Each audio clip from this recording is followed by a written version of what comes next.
a little bit of the history of spinal cord stimulation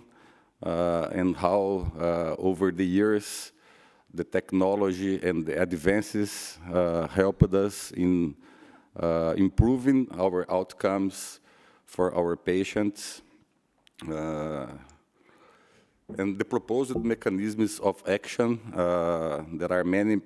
mechanisms of action of spinal cord stimulation. Everything started with the gate control